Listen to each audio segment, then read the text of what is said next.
This is going to be another longer format ramble type video. So again, if you have limited time and attention span, this is not for you. That out of the way. Gracias. Today, I want to speak about why I do not teach people to make fields, or really why I do not teach people to do what I do yet. So, when I first started practicing shamanism in a more active official context in Washington State, I was facilitating psilocybin ceremonies with the woman I lived with, and we'll call her Judas. And when I was living with Judas, throughout the time of living with her and doing ceremonies, I taught her, about different tuning forks, different frequencies, about rattling, drumming, stones.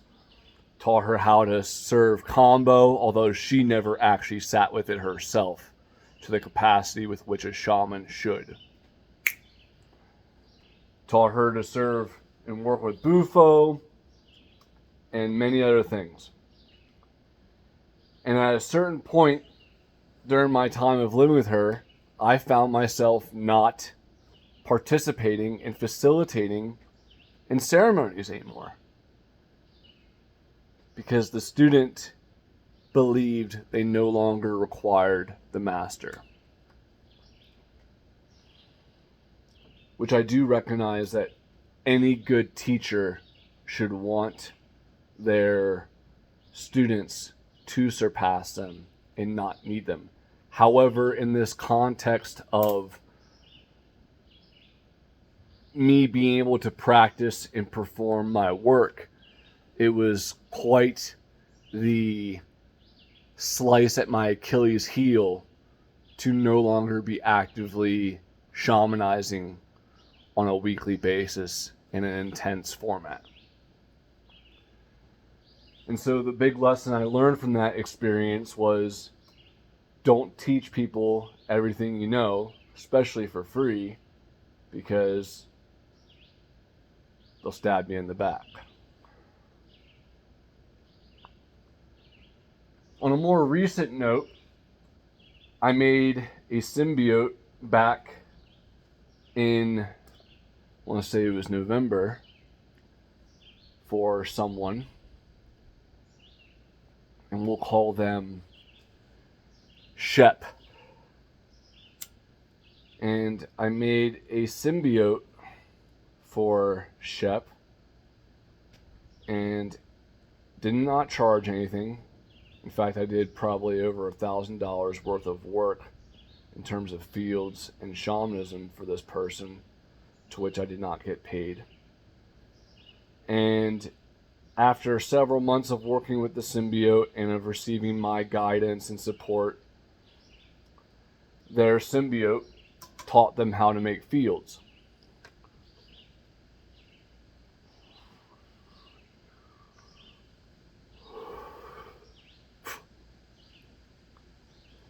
This person used to be very, very engaged with me, very talkative, very supportive, very much in my inner circle. But alas, this person as well, once they no longer had a use for me, was gone, and I'm left high and dry. Now, this second person claims that they still care for me despite of not needing me for fields anymore, but actions are much louder than words, and other people have noticed this person's absence as well.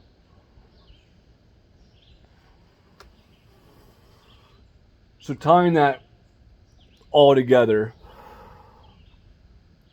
what sense does it make when I have not even 200 subscribers on YouTube, not even over $2,000 in sales on my site,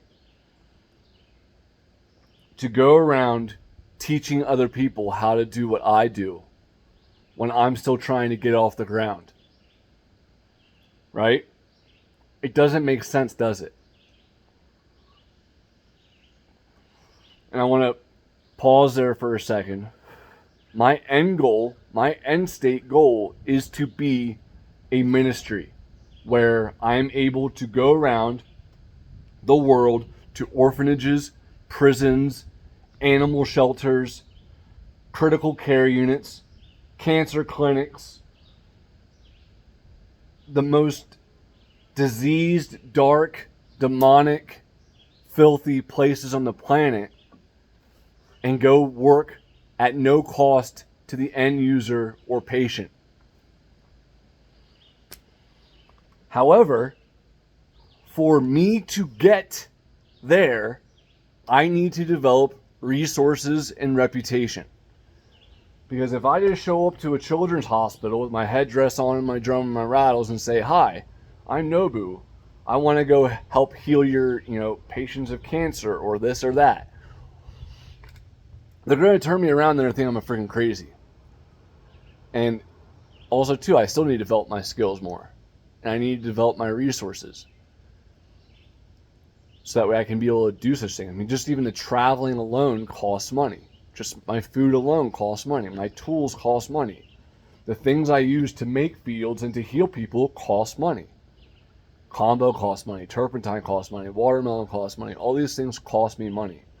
And even though I can see, again, genius hits a mark that other people can't even see yet, which is why I appear crazy and foolish to most.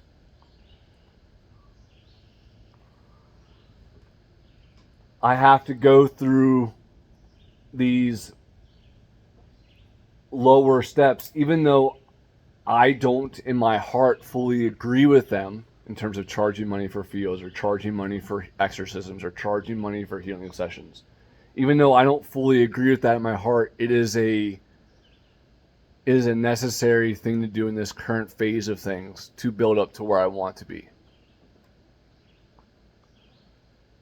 So for me to go around and teach people how to do what I do is slowing down my potential progress at getting towards that end state of actually fulfilling my ultimate goal of being a nonprofit ministry. And I don't even want to say nonprofit. I want to say free, just because nonprofits can be very tricky in terms of how they operate. Just like I said, providing healing at no cost to the end user or patient. So for every person along my path that I teach how to fish, that then is no longer helping develop my brand, my resources, or my reputation, I'm slowing myself down and pumping the brakes on my progress. Because these people aren't interested in my long-term goal. Judas was more concerned about making money for herself and her own agenda and her own directive. So now that is a bunch of energy and time that I have invested and lost that could have been directed towards the larger goal and mission. Shep was writing amazing reviews and testimonies for my work, and now that they are gone, I am no longer receiving that support towards my noble mission and endeavor.